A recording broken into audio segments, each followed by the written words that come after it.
Oke, jadi ya guys, ternyata Realme GT7 dan 7T itu udah di launch secara global sejak tanggal 27 Mei guys. Dan ternyata di Indonesia sendiri belum keluar sampai nanti di bulan Juni. Nah, mau tahu beritanya langsung aja kita simak video kali ini guys.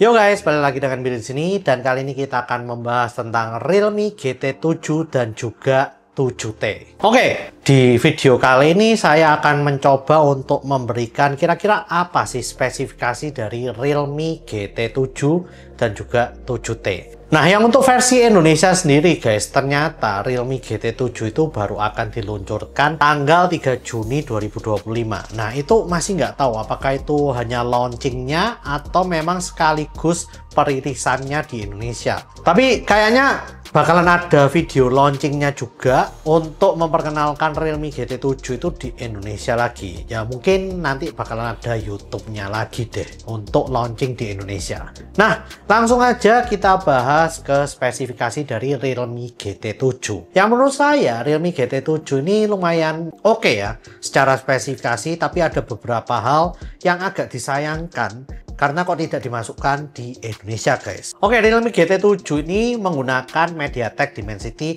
9400E yang katanya untuk performanya ini udah gar banget, bisa mencapai Antutu Score hingga 2,2 juta. Dan ini udah mantep banget sih menurut saya. Untuk main game juga udah adem banget dan cukup stabil ya untuk performanya. Dan memang sih kalau secara teori harusnya 9400E ini ada di atasnya 9300 plus dan di bawahnya 9400. Tapi ternyata setelah dites itu untuk yang 9300 plusnya pun itu masih lebih oke guys untuk performanya daripada 9400E. Memang bedanya tipis banget, tapi menurut saya ini juga udah oke banget lah pokoknya untuk chipsetnya. Nah, lalu untuk bodinya sendiri itu Realme GT7 menggunakan bahan yang bernama graphene yang katanya lebih cepat untuk menyebarkan panas. Jadi kalau misalnya kalian main game atau performa yang tinggi, panasnya itu akan sangat cepat menyebar ke seluruh bodinya. Jadi nggak panas hanya di satu sisi saja, tapi secara merata, dan itu mengakibatkan lebih cepat dingin ya untuk smartphone-nya ini sendiri. Lalu untuk IP ratingnya juga udah sampai IP69, jadi udah gokil banget ya. Ini udah oke. Untuk layarnya pun udah bisa sampai peak brightness 6000 nits, dan juga kalau di bawah sinar matahari terik katanya udah bisa sampai 1600 nits high brightness mode, dimana ini udah enak banget. Di bawah sinar matahari terik pun kalian udah bisa ngelihat layarnya ini dengan sangat mudah. Dan udah LTPO panel yang 8T ya. Meskipun begitu, katanya LTPO-nya ini belum bisa sampai 1 Hz. Saya nggak tahu kenapa, apakah memang dilimitasi oleh softwarenya atau gimana. Karena setahu saya, kalau teknologi LTPO 8T itu katanya harusnya udah bisa sampai 1 Hz sih. Nah, meskipun begitu ya, karena udah LTPO panel, ini udah bisa menggunakan always on display nyala terus. Nggak seperti Xiaomi yang hanya bertahan 10 detik, terus ya udah gitu, kecuali yang versi flagshipnya ya. Jadi Realme GT7 ini udah oke banget. Nah, untuk fitur AI-nya juga sangat lengkap banget, terutama AI yang untuk bekerja dan juga untuk menangkap foto serta videonya. Jadi udah enak banget ini. Dan untuk baterainya sendiri sudah sampai 7000 mAh serta sudah bisa 120 watt fast charging, dan katanya sih baterainya ini tahan lama banget, bahkan sudah sampai masuk ke Guinness Book of Record gitu ya, atau Guinness World of Record gitu untuk baterai yang bisa bertahan lama nonton YouTube atau video. Itu bahkan katanya bisa sampai 31 jam kalau nggak salah. Dan dari baterainya ini pun juga mereka juga menyisipkan satu buah chipset ya, chipset yang untuk mengatur supaya bisa long battery life gitu. Jadi ya bukan main-main gitu loh untuk ketahanan baterainya ini. Baterainya ini juga menggunakan teknologi yang bernama silikon anode. Ini lebih baru lagi kayaknya daripada silikon karbon.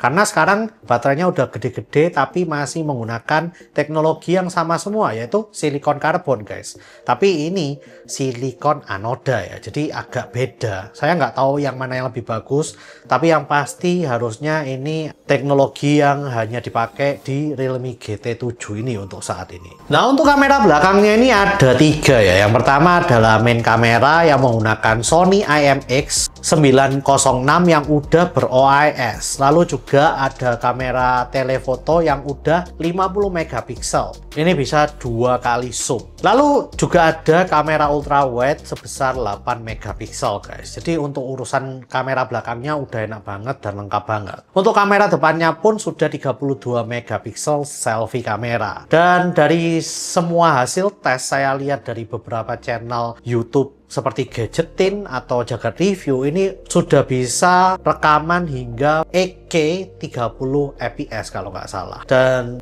juga untuk kamera depannya sudah bisa 4K 60 fps. Jadi udah mantep banget ya untuk rekaman videonya ini. Lalu juga ada satu buah chipset tambahan yang untuk menangkap sinyal yang dinamakan signal catcher chip juga ya, untuk membantu urusan sinyal dan untuk urusan baterainya. Jadi ya lumayan oke gitu ya untuk Realme GT7 ini. Nah, satu hal yang menurut saya agak nggak oke adalah ternyata dibalik semua teknologi yang dimasukkan, yang di versi Indonesianya ini ternyata Realme GT7 itu nggak masuk yang versi 512 GB untuk storage-nya. Padahal di zaman sekarang ini storage yang besar itu sangat-sangat penting banget menurut saya. Apalagi ya kalau Genshin Impact, HSR, ZZZ itu udah puluhan giga guys untuk nginstalnya. Belum kalau kalian main Wuthering Waves juga.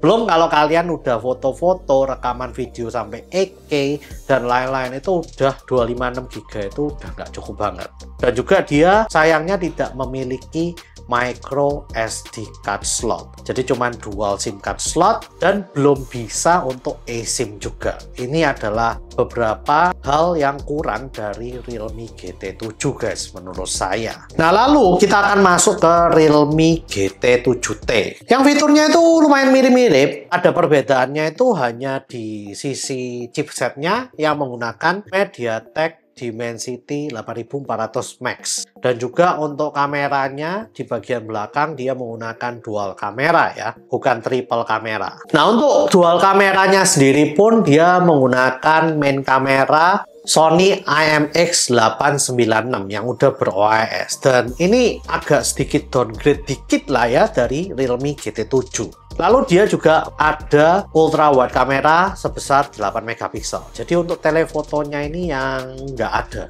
di versi yang 7T-nya. Nah, kamera depannya masih sama ya, 32 megapiksel selfie kamera. Jadi kekurangannya hanya di telefotonya dan juga sensornya yang main kameranya sedikit kalah daripada yang versi 7-nya. Nah, lalu kita akan masuk ke harganya guys. Nah, harganya ini hanya dari satu varian ya, kalau saya tadi dapat infonya itu yang 12256 guys yang masuk Indonesia. Dan harganya yang versi Realme GT7 itu katanya ada di kisaran 8 jutaan, dan yang versi 7T itu katanya ada di harga 6 jutaan. Nah, ini harga yang menurut saya lumayan tinggi banget ya guys, dan ya itu adalah kekurangan dari Realme GT7 ini kalau menurut saya juga sih. Karena ya harusnya harga 8 jutaan itu udah bisa dapetin smartphone yang menurut saya second flagship dari tahun lalu itu masih bisa dapet sih guys. Nah, kita lihat aja lah. Lagi-lagi ya yang menahan Realme ini adalah harganya menurut saya. Tapi kita akan lihat lagi kira-kira apakah di Indonesia ini akan laku keras atau biasa aja.